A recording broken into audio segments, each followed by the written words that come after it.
Bien, espero estén teniendo un buen día. Mi nombre es Jorge Arturo y junto con mi equipo, el número 6, hablaremos sobre las células madre. El equipo 6 está compuesto por Carlos, Coral, Daniela, yo, Karime, Melanie y Pedro. Hay que mencionar que mis compañeros junto conmigo hablaremos sobre características específicas sobre las células madre o algún complemento importante que tenemos que agregar sobre este tema. Ahora, pasamos a la introducción en las que yo les mencionaré cómo es que las células madre pueden llegar a ser tan importantes. Bueno, las células madre es uno de los campos de la medicina con el que más expectativas ha elevado en los últimos años. ¿Por qué ha ocurrido esto? Bueno, gracias a la capacidad que estas tienen, en las que consiste en convertir en células de diferentes tejidos, al igual que su origen embrionario, de dónde proviene, por qué tiene distintos orígenes, o si que se puede relacionarse con alguna enfermedad que sirve como tratamiento o si es causante de alguna enfermedad, al igual que los experimentos que se han hecho últimamente de trasplantes de células madre. Voy a recalcar que esto ya lo verán de una forma específica y detallada con mis compañeros. Yo solo estaré mencionando de una forma muy general para que tengan una idea principal de este tema. Ahora, mis compañeros se enfocarán en características de las células madre, así que yo se los mencionaré de una forma muy general para que tengan una idea planteada de las células madre. ¿Qué son las células madre? Bueno, son células pluripotentes, así de sencillo. ¿Para qué sirven estas células? Para convertir otras células en diferentes tejidos, ¿sí? ¿Cuál es el origen de estas células? Bien, es de un embrión a temprana edad, ya lo verán, cómo es que se relaciona con la mórula, que es tercer, cuarto día, pasa de ser totipotente a pluripotente, ya lo verán mucho más detalladamente, con mayor tranquilidad, así que no se preocupen. Las células madre están relacionadas con alguna enfermedad, más que causante de alguna enfermedad, esta llega a ser un tratamiento. Ya lo verán con los experimentos de trasplante de células madre. Un ejemplo que les puedo dar o algún caso es alguna enfermedad que esté dañando la médula espinal. Ya verán qué tipos de enfermedades se pueden relacionar con este caso. Pues el daño de la médula espinal, más adelante verán cómo es qué papel formarán las células madre con esto. ¿Sí? Desarrollo embrionario de las células madre, pues ya les dije, tiene distintos orígenes, así que los mencionaré en unos segundos después. Pasando a la siguiente diapositiva, hay que recalcar que por el momento las células madre siguen en constante investigación. ¿Por qué? Gracias a la complejidad que estas tienen. Voy a recalcar que las células madre no tienen un solo origen, tienen distintos orígenes. Puede ser que de la sangre, puede ser de tejidos específicos de los adipocitos, del hueso, como podrán ver que cómo se relaciona con la mórula, etcétera, etcétera. Finalmente, para concluir con esta introducción, hablaré sobre qué tan importantes son las células madre en el embrión. En este caso, yo elegí el ejemplo de las células madre sanguíneas. Estas células tienen la capacidad de producir estas mismas células constantemente, ya como dije, las células madre la función. Y otra función que tienen es formar células progenitoras. Estas después formarán eritrocitos, al igual que leucocitos. Ahora, ya que tienen sentadas las bases de las células madre y tienen datos importantes que se mencionarán en unos minutos después junto con mis compañeros, espero y esta presentación que conmigo junto con mis compañeros sea de su agrado y puedan entenderlo de todo de una forma clara y concisa. Así que gracias y pongan atención. El descubrimiento y el origen de las células madre empezó cuando empezaron a estudiarse más a fondo los teratocarcinomas. Los teratocarcinomas son propiamente teratomas, es decir, tumores de células germinales que se encargan de inducir a tejidos corporales. Los teratocarcinomas provienen, o más bien se forman en los testículos. Entonces, los derivados de estas células diferenciadas e indiferenciadas, llamadas células de carcinoma embrionario, provienen de las líneas germinales que forman los tejidos humanos en el proceso embrionario, es decir, que provienen de las líneas germinales que ya hemos visto a lo largo del semestre, que son el endodermo, el mesodermo y el ectodermo. No fue hasta 1970 en que surgió la idea de que estas mismas células madre podrían utilizarse para la terapia celular, más específicamente las células que se encuentran en la etapa de blastocisto, es decir, este blastocisto que cuenta con las características de ser pluripotencial gracias a esto puede darse diferentes usos. En el año 1981 se presentó el término de célula madre embrionaria como tal para poder diferenciarlas de las que vienen de masa celular interna. Las células madre pueden ser embrionarias o adultas, dependiendo de dónde vengan, y asimismo pueden clasificarse dependiendo de su potencia celular. La potencia celular es la capacidad que tiene una célula de formar o de activar su genoma para formar diferentes cosas.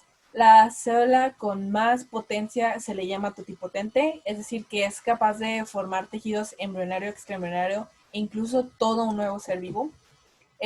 También pueden ser células pluripotenciales, es decir, que estas mismas células totipotenciales se les aplica un proceso de restricción y ya no cuentan con la misma capacidad o la misma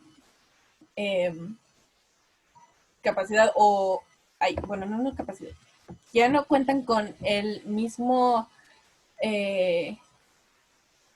habilidad de poder formar a estos tejidos, sino que ahora las células pluripotenciales solamente vienen o forman tejidos de las capas embrionarias como el endodermo, mesodermo y ectodermo. Propiamente, los blastocistos son células madre pluripotenciales. Asimismo, pueden ser multipotenciales, es decir, que se encargan de diferenciar a diferentes tipos celulares que provienen solamente de una línea o de una estirpe celular, o sea, que se limitan a formar de un tipo de células, por ejemplo, las neuronas o los astrocitos, y las células unipotenciales solamente pueden formar un tipo de célula o tejido. Asimismo, dependiendo de la capacidad de repoblación tisular, el tiempo puede ser corto, medio, largo. También se caracterizan dependiendo a esto, se clasifican así. Y cuentan con la propiedad de la plasticidad, es decir, que pueden formar grupos celulares que estén lejos de su lugar de origen. Esto podría explicar en por qué las células madre hematopoyéticas son capaces de formar hepatocitos e incluso miocitos. Entonces, las células madre embrionarias provienen de la fase de blastocisto, pero antes de la fase de blastocisto tiene que pasar primero por la fecundación. Entonces, en el proceso de fecundación, cuando se va dispersando la corona radiada y el espermatozoide logra penetrar el óvulo, este rápidamente termina la fase de meiosis 2 y se protege de la polispermia, de que pueda ser penetrado por más espermatozoides por diferentes reacciones, tales como la reacción de zona, la reacción de plasmalema y la reacción cortical. Y en este momento que ya está protegido, se lleva a cabo la anfimixis, es decir, la fusión de pronúcleos femenino y masculino, y aquí se establece la fase de cigoto. En la fase de cigoto, hasta ahora son células con una capacidad totipotente, es decir, que pueden formar tejidos embrionarios o extraembrionarios. Y aquí el cigoto pasa por diferentes divisiones de segmentación. Pasa por 3 divisiones de segmentación exactamente, donde hasta la fase bicelular, tricelular, cuando tiene 4 blastómeras, que son las estructuras que se forman dentro del cigoto, hasta la tercera división, que son de 8 blastómeras, conserva su capacidad de totipotencia, que es cuando va empezando o va en el recorrido por la trompa de falopio desde la ampolla hasta la cavidad. Cuando se encuentra entrando a la cavidad uterina es cuando se establece la etapa de mórula. La fase de mórula es cuando ya han pasado de 3 a 4 días post-fecundación y ahora se le aplica un proceso de restricción, por lo cual ya no es totipotente, sino que ahora es pluripotente.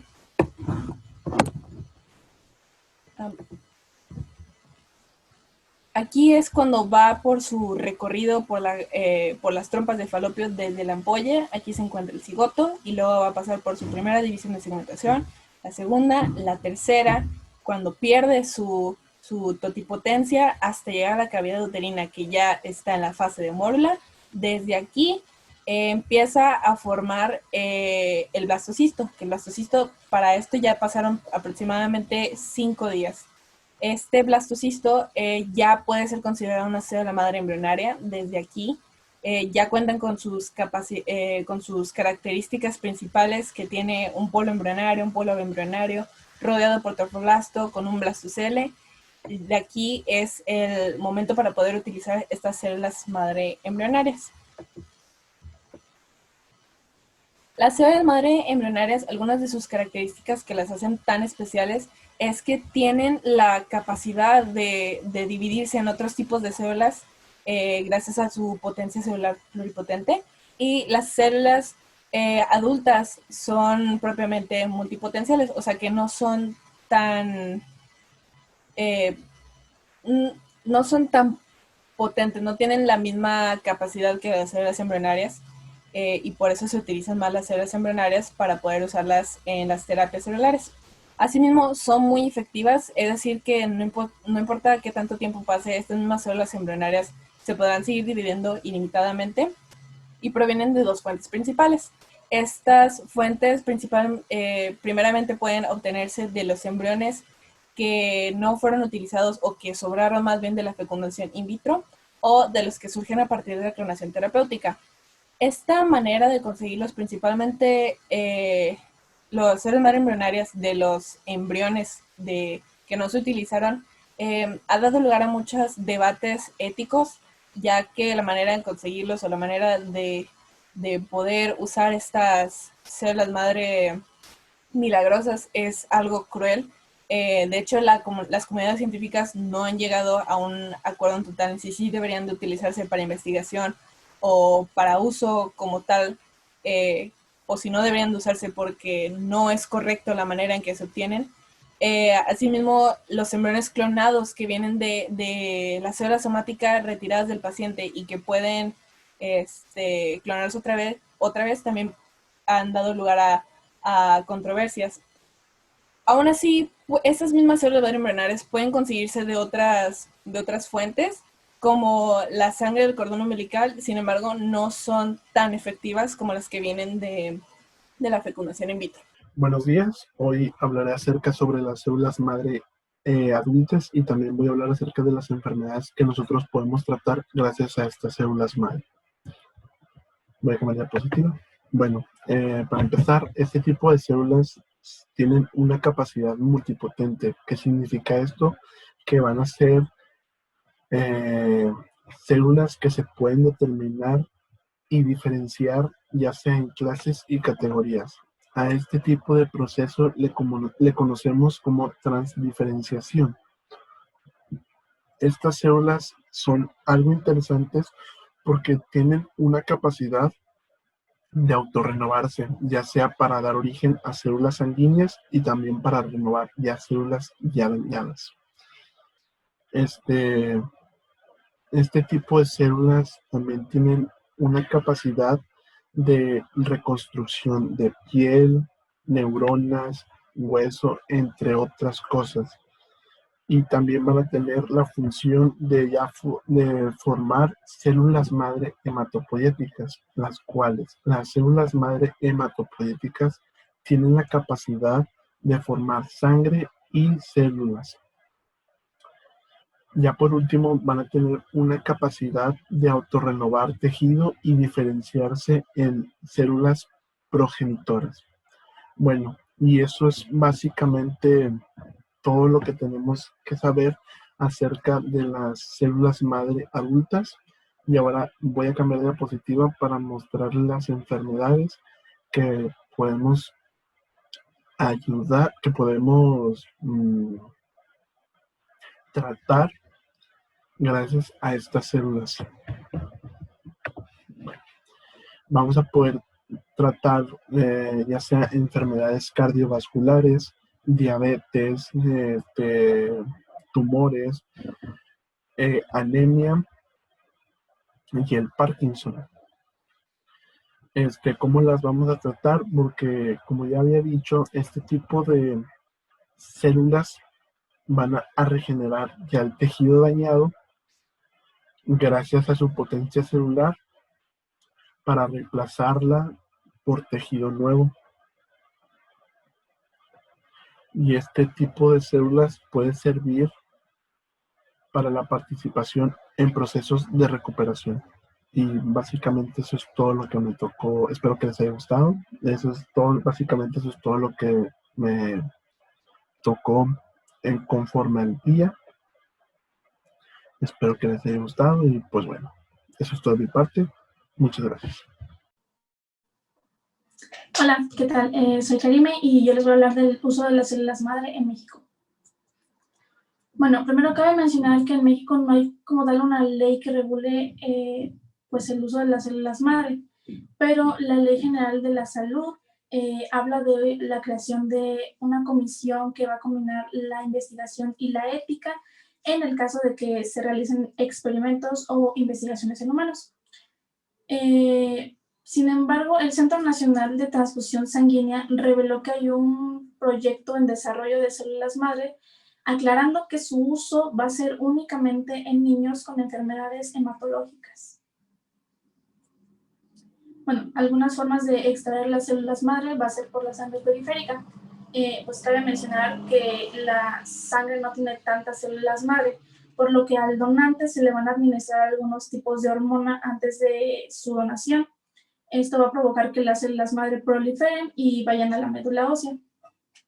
Bueno, ya en el paciente, la sangre va a entrar por una vena a la médula, parecido al procedimiento de la transfusión sanguínea. Estas células madres se van a injertar y van a proliferar, generando nuevas células sanguíneas sanas, reemplazando a las enfermas. Otra forma de extraer células madre va a ser por la sangre del cordón umbilical. Bueno, en el recién nacido, la sangre que él tiene, pues va a tener muchas células madre.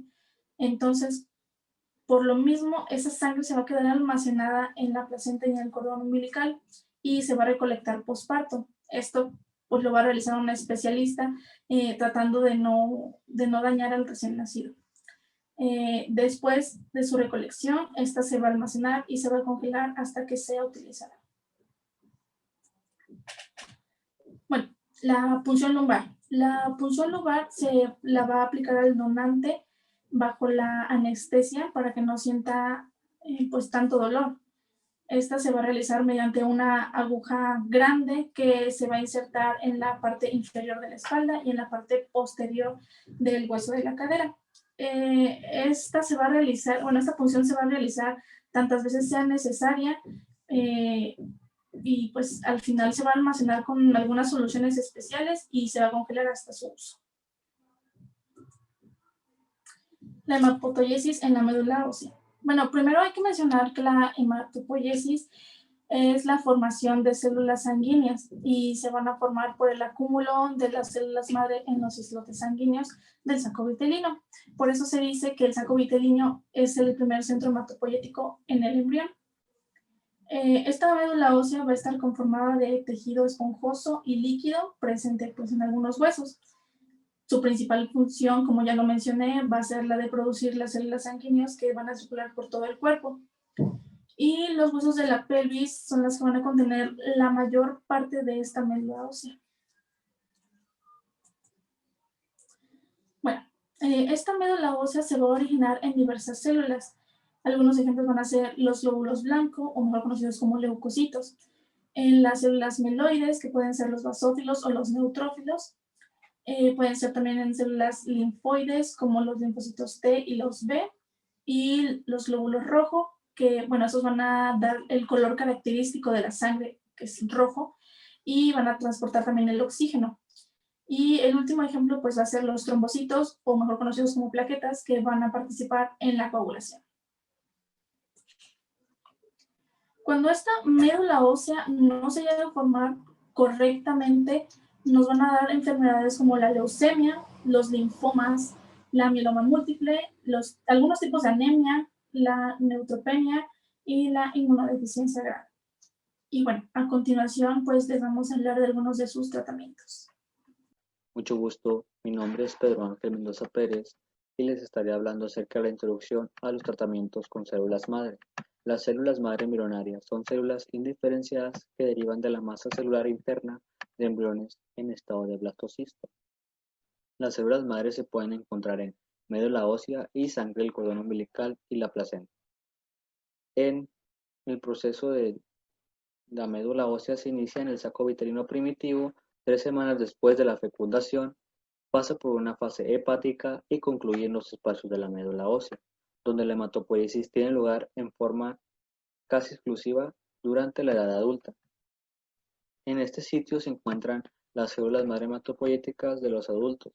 La hematopoiesis aparece como un fenómeno migratorio durante el desarrollo embrionario y fetal.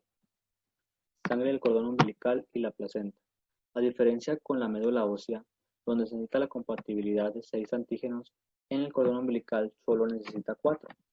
Por ello, las células sanguíneas obtenidas del cordón umbilical y la placenta son una alternativa cada vez más viable para trasplantes.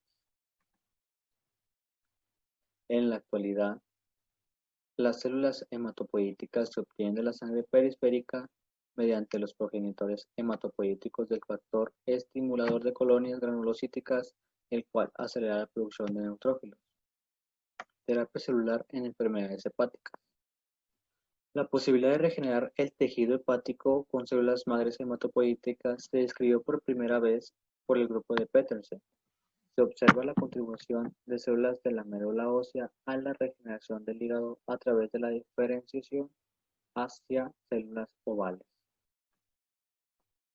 Trasplante de médula ósea en la traumatología. Resulta atractiva la posibilidad de utilizar células madre con capacidad de diferenciarse hacia tejidos de estirpe mesenquimal como el hueso o el cartílago. Son capaces de autorrenovarse y proliferar extensamente sin perder su capacidad de diferenciarse, ya sea hacia osteoblastos, condrocitos, adipocitos o incluso músculo esquelético. Las células madre mesenquimales se pueden obtener a partir de médula ósea. Estas cualidades han permitido su utilización para la reparación de lesiones óseas. Estudios han demostrado que las células madres del cordón umbilical de un recién nacido son sumamente eficaces para trasplantar a un hermano compatible con una anemia de Fanconi. Sin embargo, a pesar de que el trasplante de médula ósea proveniente de donantes alternativos es un poco infavorable para el receptor. Las células madres contribuyen a la regeneración de tejidos gracias a transdiferenciación o fusión celular, reclutamiento en sitios dañados para su regeneración, autorrenovación, proliferación y funcionalidad, efecto antiinflamatorio, inhibición de apoptosis, aumento de vascularización en tejido y estimulación celular. Se muestran los usos potenciales de células madres embrionarias en investigación y medicina. Y aquí podemos observar un blastocisto en estado estándar y uno clonado que nos pueden generar como sus células madre embrionarias se utilizan para biología en desarrollo. También se puede observar la terapia de reemplazo celular, clonación terapéutica y descubrimiento de drogas. Por mi parte sería todo. Muchas gracias.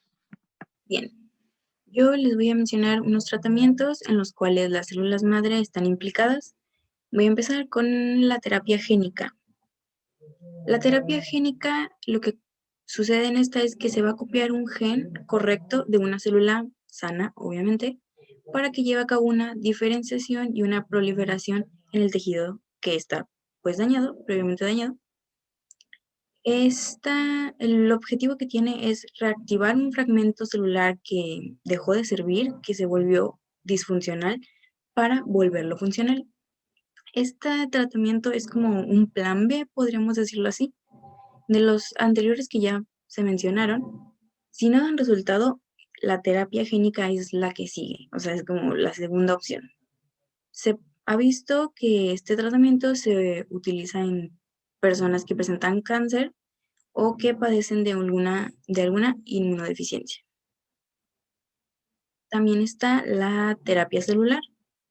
Esta consta de sustituir células que están dañadas o que no existen por unas que puedan reemplazarlas y realizar los procedimientos que deberían de hacer las que no están funcionando totalmente. Por el momento solo se ha hecho el uso de células madre adultas, puesto que tienen un gran potencial de diferenciación, lo que van a provocar que se reconstruya el tejido dañado de una manera eficaz. Por ejemplo, en la enfermedad de Parkinson, pues ya sabemos que en este trastorno neurodegenerativo lo que se daña son las neuronas dopaminérgicas y lo que queremos es que estos se reemplacen para que así se aminore el problema. También está la ingeniería celular. Esta sucede como de dos maneras, de dos tipos. están los que en los tejidos in vivo, quiere decir que suceden dentro del organismo, y aquí se va a producir una regeneración o reconstrucción de los órganos o el tejido dañado, que obviamente pues aún persisten dentro del cuerpo. Y en este tratamiento, con el paso del tiempo y su desarrollo, se ha visto que ha pasado por 3 etapas, las cuales podemos mencionar que es la utilización de los biomateriales para que se sustituyan por el tejido que está dañado. Otra también es la aplicación de una matriz biodegradable que va a hacer que haya un crecimiento, una propagación y una regeneración de células madre, células sanas, para pues evadir las que están dañadas. Y el uso de la nanotecnología, pues es la utilización de tecnología a medidas nanométricas, a escalas muy, muy, muy pequeñas. Y por la contraparte está la ingeniería en tejidos in vitro. Esta es, pues, como dije, lo contrario.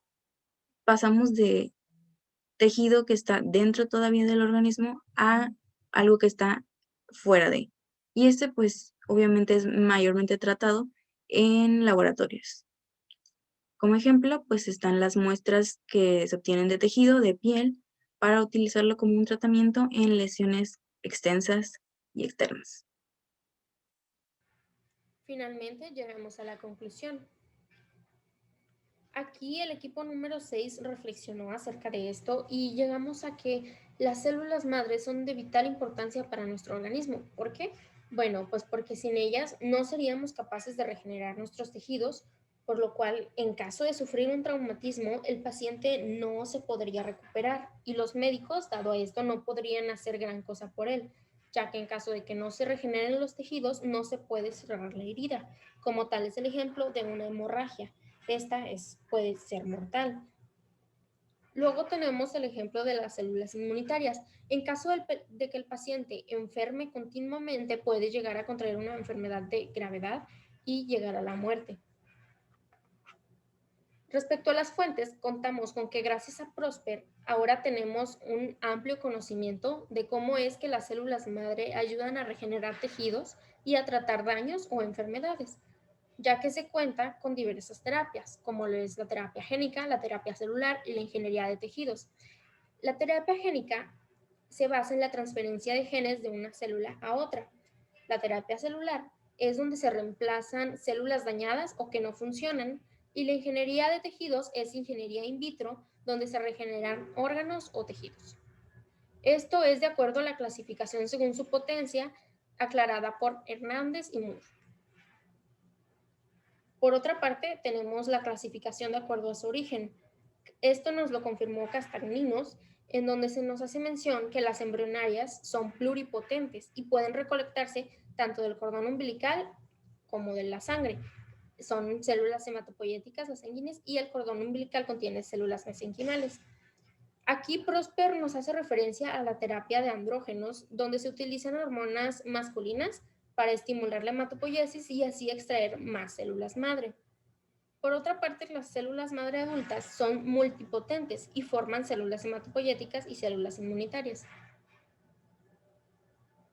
Ya para finalizar, toda esta información nos es útil como futuros médicos para que al momento de toparnos con un paciente con problemas celulares, nosotros podamos saber cómo proseguir y cómo no generar más daño al paciente para que no empeore o llegue a fallecer.